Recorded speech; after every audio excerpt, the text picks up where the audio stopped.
Hello Sagittarius, thank you for joining me for your monthly forecast for May. You get two wonderful blasts of electrifying energy right at the start of this month, which I think are going to put you in good form.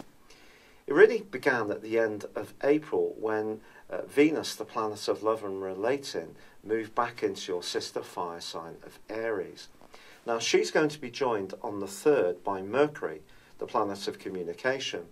Now both had been affected by retrogrades last month, but Venus had been particularly crushed by the more restrictive obstacle that is Saturn. And of course Saturn is in your Zodiac sign. So we had a situation where around your more personal inner world, it's possible you may have felt blocked or inhibited, or there may have seemed like there was a lot of responsibilities. Whatever you're dealing with this month, Sagittarius, your happy-go-lucky nature is certainly going to be much more to the fore again. But the sun is, without doubt, in a very practical location, asking you to think about work, health, the way things run in your situation, so that they are as efficient and well-ordered as possible. Now, if you find this kind of stuff a little bit dull and boring, which wouldn't be a surprise, because you have a real appreciation and enthusiasm for life's bigger picture, then try to steel yourself and get down to brass tacks. It can be a good thing to do. And even around making changes to where you live. So if you do find yourself doing some decorative touches or adding some new furnishings or moving altogether, it wouldn't entirely be a surprise in the first week. Now, there is a quarter moon on the 3rd too, which suggests that if you try to do too much, as the following week, it's actually going to be counterproductive. So slow things down. It's a question of quality over quantity when it comes to the things you're trying to tick off your to-do list. And if you can enjoy what you have to do, better still. And certainly Mercury and Venus are going to give you an opportunity to do that. I must tell you, your ruler, this is a wonderful influence. It's the largest planet in our solar system, outside of the luminary, which is the sun. And it does give you that enormous zest for life. But it too is forging a tricky angle to Neptune all through this month.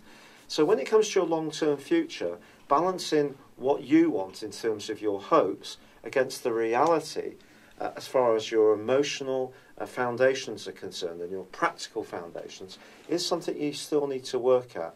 There could be an element of unreality still washing around. On the 10th, well, there is a full moon, and this full moon for you occurs in a very psychological location.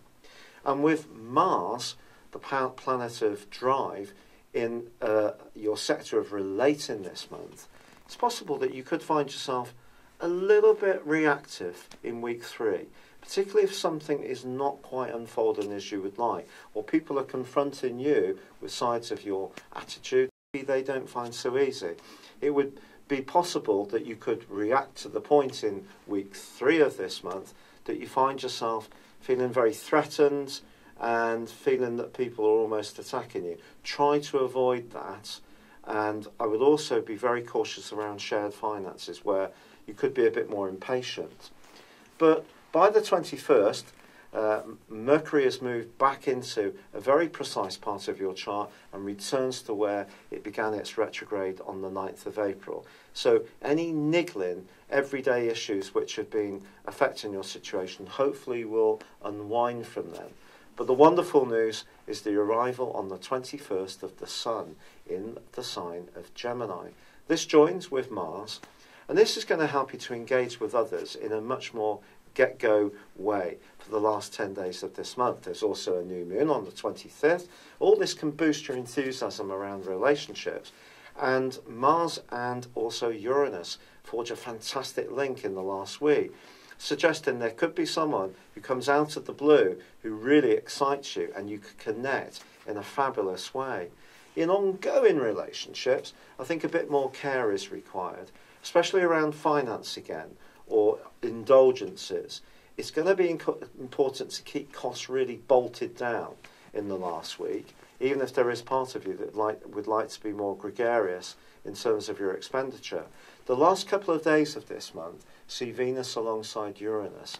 If you are footloose and fancy 3, a fling is entirely possible as the curtain comes down on this month. If you're in an existing relationship, look to reinvigorate it. Get the spark of passion back by doing something more spontaneous together. It's been a real pleasure being with you. Thank you for joining me. Good luck and goodbye for now.